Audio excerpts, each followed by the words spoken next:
Standard disclaimer, you can't blame Pason Systems, which I currently work for, or the OpenStack Foundation for anything I'm about to say. Bio, a little bit about myself. According to my LinkedIn profile, I like to write software and design infrastructure that helps other people excel at their jobs. I prefer a background in middleware development that goes for code and infrastructure. I have a passion for creating things in Python. I've been at Pason since 2005. During that time, I've been a Linux network admin. I helped create the site reliability team. Then I moved into the architecture space where I helped push forward our cloud adoption and infrastructure as a server movement. I helped bring AWS to meet our infrastructure demands for our dev test space before we built our OpenStack private cloud. And we are now using OpenStack as our infrastructure as a service layer so we can provide AWS-like services internally to our developers. Who here has OpenStack running in a lab? Anybody? About the same as last year. Who here has OpenStack running in production? Anybody? Oh, that's pretty good. How many people here have no idea what OpenStack is? All right. So what I hope you get out of today's talk is how migrating to a cloud environment can help improve security, how using micro-segmentation can help, and a brief understanding of service function chains in Neutron. So, in simplest form, micro-segmentation is a security technique to apply security policies at the VM level. These policies exist outside the VM and are applied to the virtual network port. These policies can move around with the VM as it migrates between your compute nodes. Here's an example based on an NSX deployment. The green bricks represent firewall rules that are around the VM. The left-hand side, traditional data center. Hopefully we've all followed best practices and have different subnets for different workloads and apps with an internal firewall protecting each area. On the right side, we have our new data center with software-defined networking. With the adoption of software-defined networking, not only can we have different subnets per departments or per application types, we can have a firewall around individual instances. Some advantages of microsegmentation. Security is integrated into your virtualized environment. You can easily secure east and west traffic in your data center. Traditional firewalls can remain in place to provide more of a perimeter. I also think from an audit and control point of view, it provides a good separation between internal and external controls. Changing an external firewall can be significantly different than changing an internal firewall between VMs. Without microsegmentation, trying to secure east and west traffic, in my experiences, is rather hard. I find you either end up with a large, expensive unit in the middle, trying to do everything for everybody, or you end up with very basic ACL rules, which don't offer any form of packet inspection or application filtering. Disadvantage of microsegmentation. The complexity of the rules in the rollout can become a pitfall. Too granular, and it becomes unmanageable. Too broad, and it defeats the purpose. Like the previous talk on the NetFlow, right? You really need that analysis to figure out what rules you can turn on, right? It's easy to roll out in greenfield, but if you're trying to go to an environment that already has some kind of system and doing a migration, how are you going to know what firewalls are supposed to be in place at the VM level? You also have to keep track of all the rules and policies consistently while still allowing change. Consistency problems can result in performance and availability issues that are challenging to troubleshoot. So here's a simple project. Standard 3-tier application. Setting this up is simple, and it would mostly require 3 teams. Your operations team, your network team, and your security team. Plus some form of change control to ensure that the router and the firewall are set up and consistently managed. Now business is expanding, and you're going to offer 3 new products. Maybe you bought another smaller company. How does this impact your earlier design around the security equipment that is separating your first environment? This can cause unplanned work for the ops team, the network team, and the security team. And then maintaining this setup without automation or having your configuration or version control will be problematic. What kind of implementation timelines are we looking at and delays due to change? This is where microsegmentation can really help improve the security across the entire organization. Having defined security groups for each project and each layer inside the project will help ensure a zero trust approach is achieved. Zero trust model, we don't trust people outside, we don't like trusting our end users, and we probably shouldn't trust our servers and especially the applications some developers write. So here's an automation example. So this example makes some assumptions that you're using an OpenStack environment and that you have Ansible doing your CRUD operations for security groups in that environment. By CRUD operations, I mean create, read, update, and delete. So on the left-hand side, we have defined a security group called web_HTTP. We've defined our protocol TCP, and we've allowed ports 80 in from anywhere. This is a great security group if you're building a web server you want your customers to access. On the right-hand side, we've created another security group called web-to-app. Protocol TCP, port range 8080. Remote group. Here we didn't specify a prefix. Instead, we specified another security group. So if you think back to our multiple project layout, what we can do now is we can apply this security group inside our project to our instances. So your maybe Tomcat service or whatever your internal application server is needs port 8080 open to communicate through REST API or something. Well, the only people who could communicate with that application instance are your trusted web servers that you've applied your HTTP role to. Now, as move these instances throughout your environment, maybe you have multiple availability zones on different subnets for redundancy, you don't have to worry about managing IP addresses and subnets through all of these security rules, right? You can manage the microsegmentation inside these YAML files, which you could store in a Git repo, and you can have Ansible deploy and manage this along with your app deployment. So you can really see the advantage here of using security groups and rules. And IPs are no longer a constraint. So that's kind of it for the brief introduction to microsegmentation. Now I'm actually pretty excited about service function chains, so bear with me. So what are service function chains? Service function chaining is a mechanism to override standard destination routing.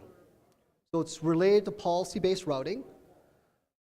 However, it's typically thought of as a software-defined networking technology.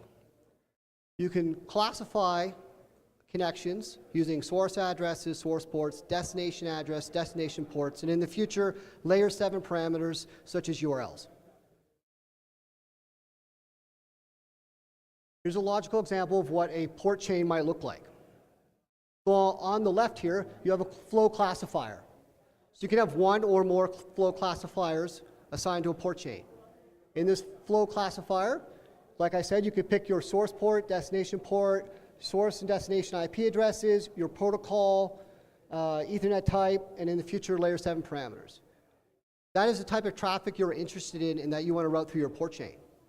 Then in your port chain, you create what they call port pair groups. Now, in a port pair group, you have a port pair, and each port pair is assigned to a service function VM. So, for example, in our first port pair group that we've labeled the firewall group, you can see we have 2 firewalls, so 2 service function VMs. And each VM will have ideally 2 ports assigned to it, an ingress port and an egress port. So you take these 2 ports, you create a port pair, and you assign that port pair to your port pair group. Now, port pair group, each group represents the next hop in the chain. So as you direct your packets and flows into your first port pair group, it comes in your ingress ports, it goes out your egress ports, and then it goes on to the next port pair group in the chain. So assuming the traffic was allowed to pass our firewall, our IPS, and then for some reason our video optimizer in this demo, it would go through there in order all the way out to the end.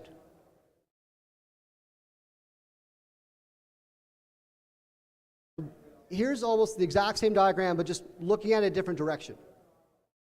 As your traffic comes in, the port chain will take care of distributing the traffic across your service function VMs. So we have service 1, which could be our firewall group, and in there we have 2 VMs. So your traffic will get spread across there evenly. Then once it leaves those egress ports, it gets again distributed across your service functions number 2. So in that one, I have 4 VMs to handle load. Maybe my IPS takes a lot more resources to do the packet processing.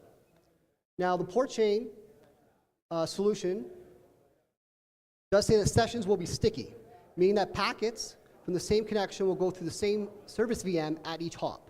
So if you had an SSH connection for some reason that went through this entire chain, the service VM, let's say you pick VM number 1 and then VM number 2 the second time, it would go through that all the way through. Same thing with return traffic, will come all the way back through your service VMs.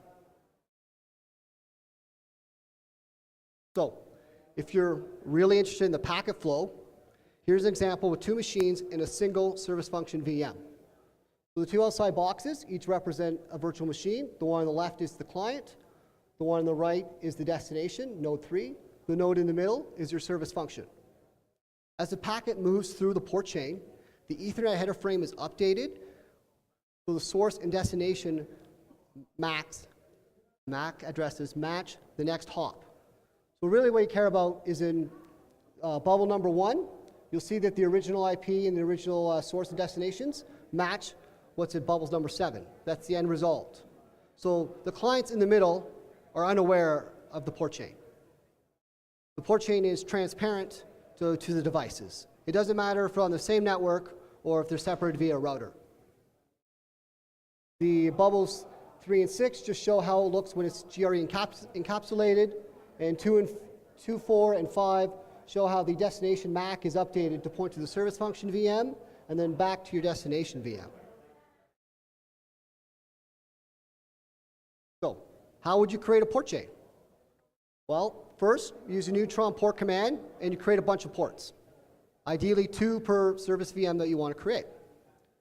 Then you create some OpenStack instances, either from the command line or from the GUI, and you attach those ports to your service function, to the VM itself. Then you run the port pair create command, and what that is doing is you're telling it which 2 ports are related, and which one is the ingress, and which one is the egress. When that's done, you take that port pair and you assign it to a group. After that, you create a flow classifier. So your flow classifier is how you want to pick up the traffic. Maybe it's based on a destination IP address. Maybe it's based on a source. Maybe it's based on a port. And you tie that together and it creates a port chain to direct some traffic. So back to our original diagram, we kind of covered flow classifiers and how to pick the traffic. We've talked about how the port chain has port pair groups, which determine the hops or order that your packets must flow through. And we've talked about the port pairs and the port pair groups and how they're assigned to VMs. So here's an example of what a flow classifier could look like if you export it from the Neutron config. You can see I've created one with a destination of going to 10.0.0.14, and my source is 10.0.0.6. Nothing too exciting, pretty much all traffic between these instances. So, demo. So this is a screenshot of just my instance lists inside my OpenStack environment. Nothing too exciting. I have a destination machine, source machine, I have 2 service function VMs, and a test box. This is just the same picture, different views from the Neutron network topology that you can see inside your OpenStack environment. Just the old school one and the new one. You may not be able to tell, but everything in here is on the same segment. They're on the same 10.0.0.0/24 network. I have my mgale SRC-1, which is my source machine.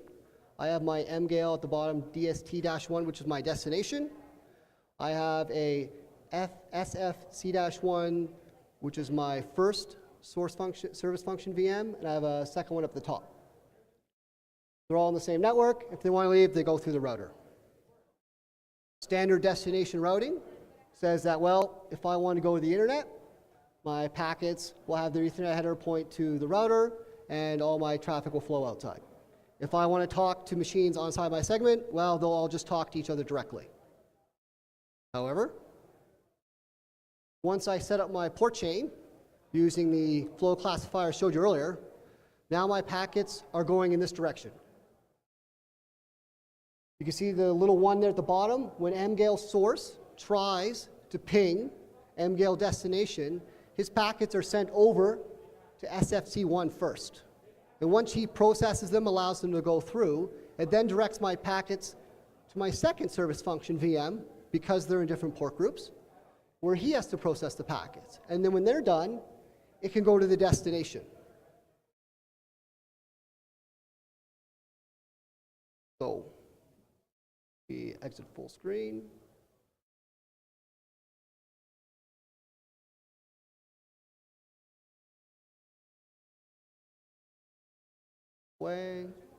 So this is my service function VM. I can run a TCP dump. We'll go up to my source machine. And if I ping my destination, we'll send one ping packet. Here. On the bottom, you can see that instead of going to the destination, the traffic was instead sent to my service function VM, where it came in on his interface. He sent it out of his egress port. It then went to the second service function VM, hit the destination, and then came back. Here's the return traffic. Now, if we, instead of pinging my destination, we will ping my test machine, that traffic is not going through my service function VM because my close flow classifier did not include that host. Now, if we go over here and we do a port chain list and we do a Neutron port chain,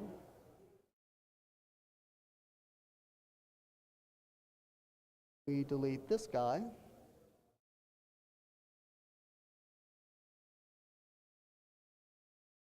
Delete it, and we go back, and we ping mgale destination 1 again. Now, excellent. If you'll notice on the bottom, here, I'll just clear this so you can see it.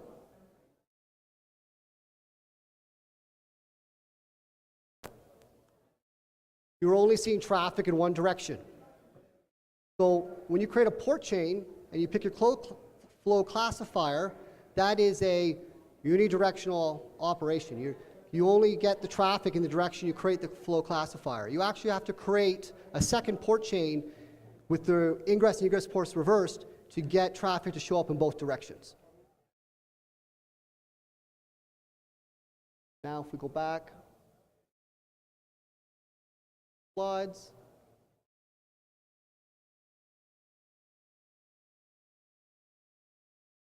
Full screen. Excellent. All right, so now demo number 2. So that's pretty exciting, the way you can steer the traffic around inside a software-defined network, but not that practical.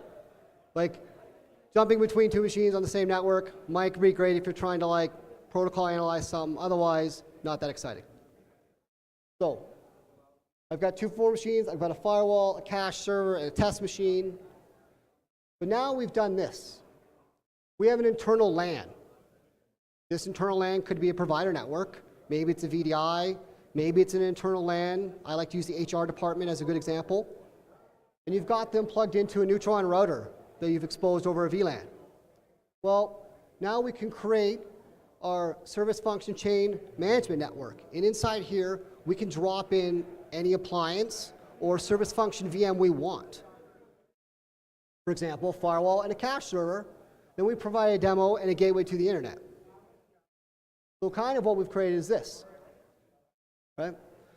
So now, before, without software-defined networking, if I needed a firewall device or a traffic sniffer or some kind of traffic optimization in my network, I would have to get the network team involved, I'd get the security team involved, we'd probably have an outage, maybe, like how do you add all these devices in line in your system? We're here, I can add a device anytime I want. If I just say today, you know what, I really need a different IDS, or I want to try another one in line. That's no big deal. Fire up my VM, add my ports, I can create a new port chain, or I can just update my existing port chain with my new port pair group, throwing in my new service VM. Or all of a sudden, ooh, my firewall is having load issues. We've expanded our business, we've doubled the number of developers, now we need more capacity. Okay, well, I can just fire up 2 or 3 or 4 more instances of that VM, and I can scale horizontally, allowing capacity in the network without changing anything physically. This is all being done in software. So, second demo.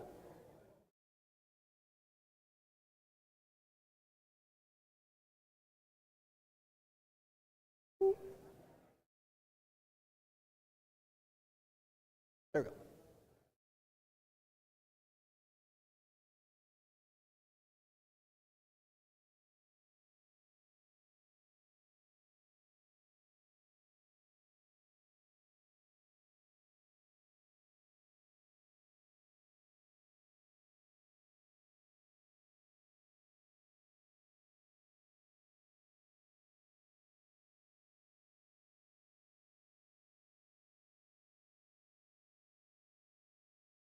Ah.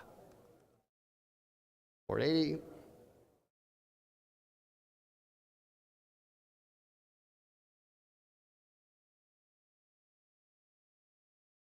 So, on the bottom, I have a client machine, and he is going to ping my company's website. And as you can see on the top, nothing's happening because we're allowing ICMP traffic to just leave the network freely without a firewall or anything for whatever reason. Now, we instead are going to request a web page. Boom. That web page now, because we've created a port chain to classify port 80 traffic, goes to the caching server, goes to the firewall, and then go to the internet. That's excellent. Let's say tomorrow I need to do something with voice over IP. That's great. I fire up a service function VM for special voice over IP traffic. I create a flow classifier, and I direct that traffic over to those service function VMs. This kind of shows how amazing you can set up your infrastructure and do security with service function chains.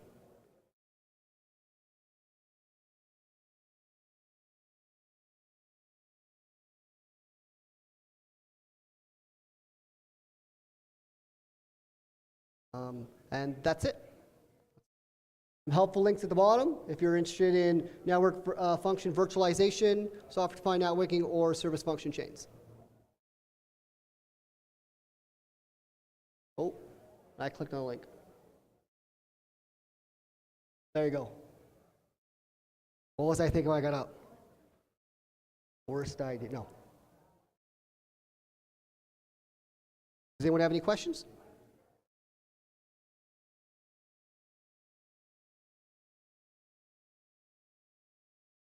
No?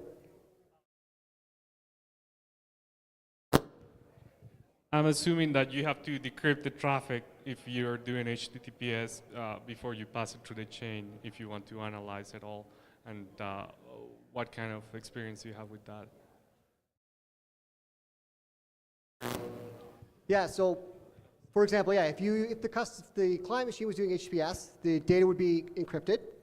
You kind of have 2 options there. One is you could specify a proxy on the client machine. What a lot of the fancy appliances do out there on the network, like Blue Coats and those type of things, is when you install them in like a Microsoft environment, they push out a wildcard cert to all desktop machines, allowing those devices to decrypt all the traffic, so you would end up using a solution like that. Yeah. Any other questions? All right. Well, thank you very much.